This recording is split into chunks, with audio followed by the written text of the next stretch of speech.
Have a seat. Let me just... I don't want to come on your property. Okay, no, I'll just sit there and talk. Okay. Let me sit here. So, here we go. Okay. You're coming down the street, okay, being Frosty the Snowman. Correct.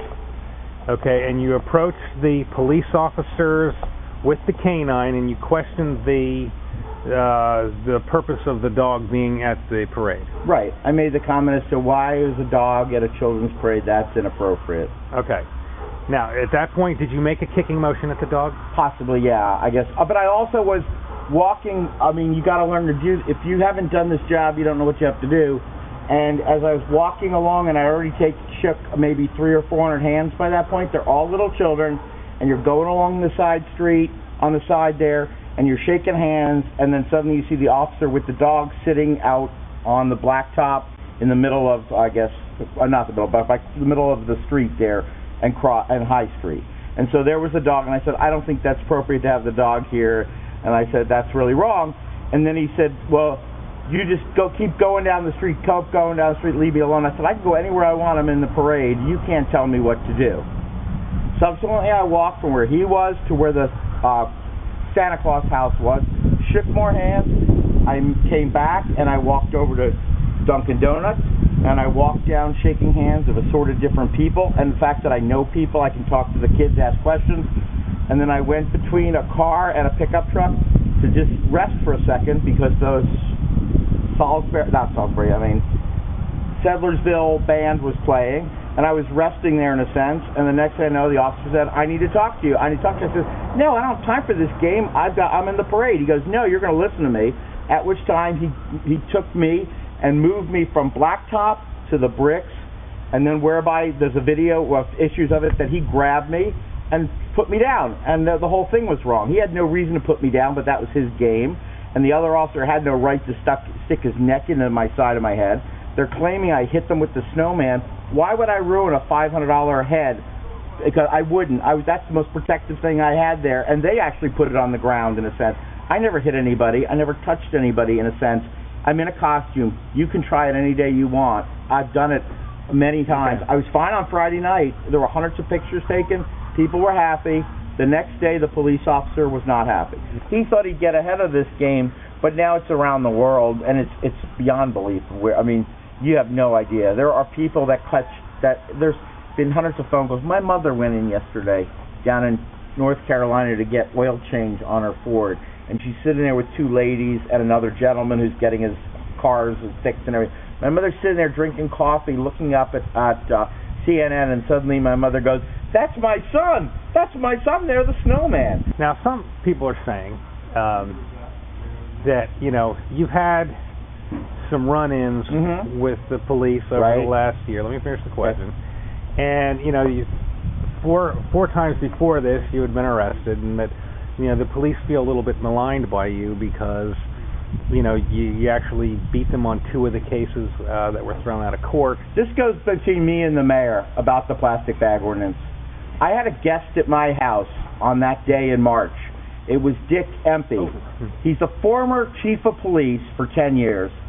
And the mayor of Sharon Springs for 10 years up in New York was here at my house watching TV at 6 o'clock watching the news. And on a Monday night I said to him, I'll be back at 9 o'clock with ice cream. I'm going to a town meeting. I have to present the signed documents of different business owners about the plastic bag ordinance, and I'll be back by 9 o'clock. At which time I went to that meeting. I went through the whole process. Then I asked to speak. I was allowed to come forward.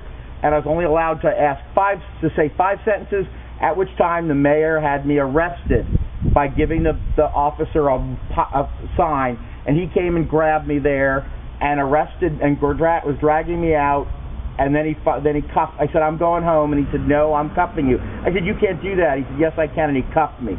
So at that point, he arrested me. I never got home till 4 o'clock in the morning. Mr. Empey was sitting here waiting to have me come to the house, and I never came. And he was a mayor and a police chief of a town of 30,000 people, and he did a pretty good job, and he knew if I was bad or not, but the mayor decided what she wanted to do. So she chose this. She set the officers up. She used to play with a game. she would play with under her seat. She had a buzzer to reach the police department. She did it twice before.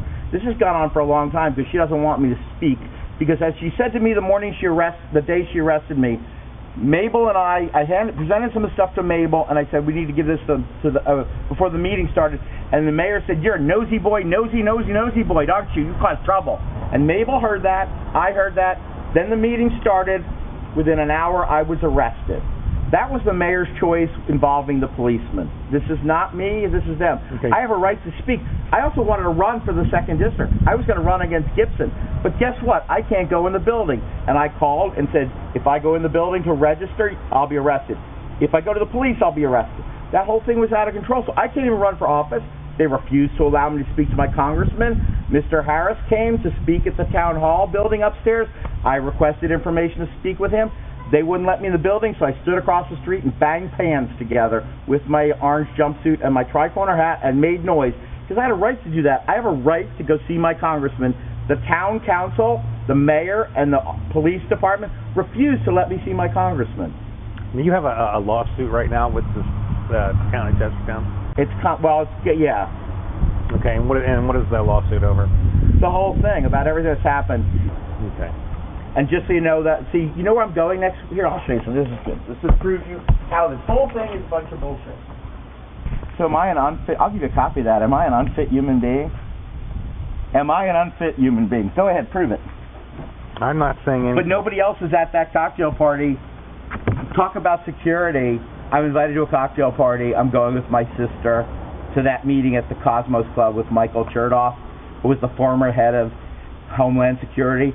He knows more about security than anybody else in this country, and I'm going to have cocktails with him for 4 hours.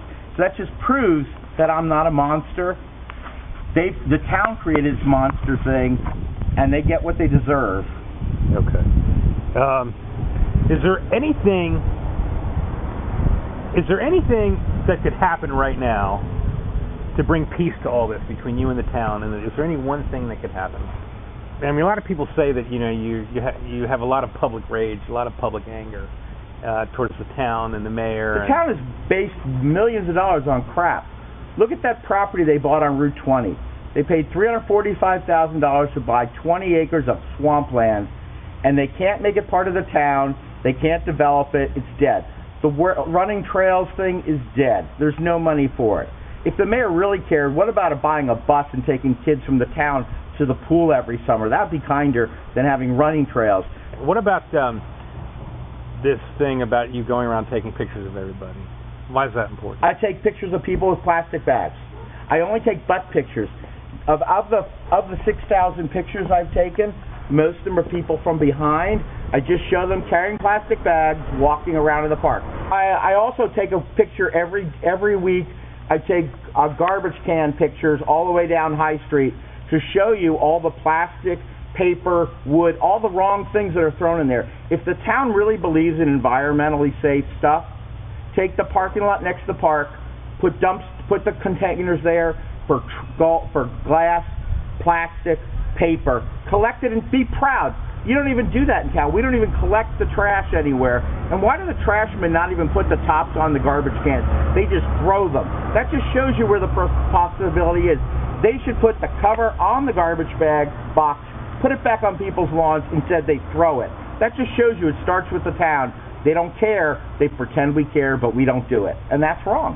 What would it take them, another 20 minutes to do their job properly? But instead they throw things. Okay. Are you going to sue the town over this recent incident? Yeah. And who's representing you there? I can't say right now. You can't say right now. I specifically went to the mayor's son and said, your mom wants to play with my snowballs. I said that twice to him on Friday night and Saturday night. Why'd you do that? Because she's got, this is how funny it is. She hates me and hated me, and she never knew 5 years ago I was a snowman, and she hadn't stopped, and she and her granddaughter sang the snowman song to me while the kid sits on my lap, and she didn't know it was me, and once she found out, she got mad. So she brought herself into it, and she does it all the time. Okay. Because I've had it with her. Do you have any other interviews coming up? Yeah. With who? Well, the ABC thing, I don't know how that's going to come off. That already went out. That's already on. Well, No. That was CBS or Fox. No, I'm on all of them. Oh, okay. The ABC is going to pick me up at 5 o'clock. I mean, at 2 o'clock Friday morning. Oh, okay. So they're going to interview you here? No. Are you going to be interviewed somewhere? Yeah. Where, in New York or something? Yeah. So you're going to New York to be interviewed? We haven't resolved this yet, but this is it's all laid out, but we haven't decided. It might not be Friday. It may be another day because it doesn't have to be dated. It's a costume for a holiday. So a holiday includes 2 months, and so it's all been arranged and everything's been done. It just ABC has to make the decision when to do it. They don't want to waste my time either by bringing me all the way to New York and get me ready for an interview and then not do it. But so we'll coordinate that. Okay. Because you got to remember who I am and who my friends are. All right. Now for the record, because you know you're being recorded, right. It's a taped interview. Right. Do you plan on coming back to be Frosty the Snowman next year? Yes. Okay. If I think we'll buy a couple of costumes because I could have a whole family. That would be nice. Mother, father, and 2 children as snowmen in the community instead of just one. And I think that would be a nice idea now. So we could have boys and girls and a woman and myself and be the Frosty family in Chestertown. That would be a nice event. And we could buy the costume and do it for the 2 months and have a nice event. Okay. Well, thank you for your time.